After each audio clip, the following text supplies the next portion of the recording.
ایک چوڑیاں بیچنے والی کو مجھ سے پیار ہو گیا۔ اس کی کیا کمال محبت تھی۔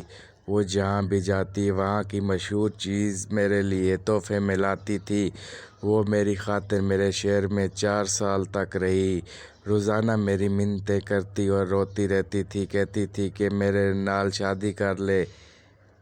میرے لگاتار انکار پر وہ واپس اپنے آبائی گاؤں جنگ چلی گئی۔ کچھ عرصے بعد میں اپنے دوستوں کے ساتھ بہو سلطان کے مزار پر گیا۔ میں ادھر مزار کے باہر کھڑا تھا کہ پیچھے سے کسی نے میرا بازو پکڑا۔ دیکھا تو وہی چوڑیاں بیچنے والی تھی۔ خوشی کے مارے وہ کہنے لگی کہ عاقب میری دعا رنگ لے آئی، تیرا دیدار ہو گیا، ساڑی عید ہو گئی۔ میں جب بھی دربار پر آتی تھی عاقب تجھے مانگتی تھی، اب تیرے لیے بیٹھی ہوں، شادی نہیں کی۔ پھر اس کی آنکھوں میں آنسو آ گئے، کہنے لگی بھیک مانگنا، چوڑیاں بیچنا میرا قصور تو نہیں ہے نا، یہ تو میری قسمت کا، میرے نصیب کا قصور ہے، تو سزا مجھے کیوں مل رہی ہے؟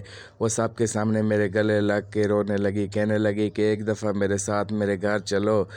میرے پاؤں پکڑ لیے، سب لوگ دیکھ رہے تھے، میری بہت بے عزتی ہوئی، لوگوں کا مجمع لگ گیا۔ دوستوں نے بولا کہ چلو ایک دفعہ ہو آتے ہیں۔ میں نے ہاں کر دی تو وہ بھاگ کر گاڑی میں بیٹھ گئی۔ اس کا گھر 50 کلومیٹر دور تھا۔ سارے راستے وہ بہت خوش تھی۔ ہم اس کے گاؤں پہنچ گئے۔ وہاں سب گھر کچے تھے لیکن صفائی پکے گھروں سے بھی زیادہ تھی۔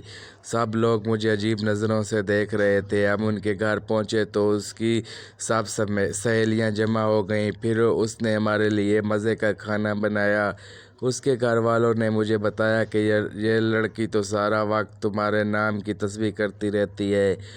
اور پھر جب ہم واپس آنے لگے تو اس کی آنکھوں سے آنسو نہیں رک رہے تھے۔ میرے ہاتھ چوم کر کہنے لگی کہ تیرا قصور نہیں ہے، میری قسمت کا قصور ہے۔ جب میں چوڑیاں بیچنے والے کے گھر میں پیدا ہوئی، بڑی مشکل سے ہم سب نے اسے چپ کرایا اور پھر ہم واپسی کے لیے نکل آئے۔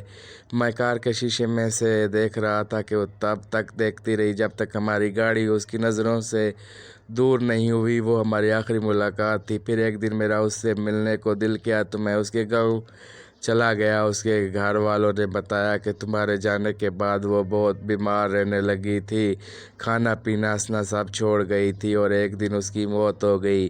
مجھے اس سے محبت تو نہیں تھی پر میں آج بھی اسے روز یاد کرتا ہوں اور ہر سال عید کے دن اس کی قبر پر جاتا ہوں۔ تیرے بعد نظر نہیں آتی مجھے کوئی منزل، کسی اور کا ہونا میرے بس کی بات نہیں۔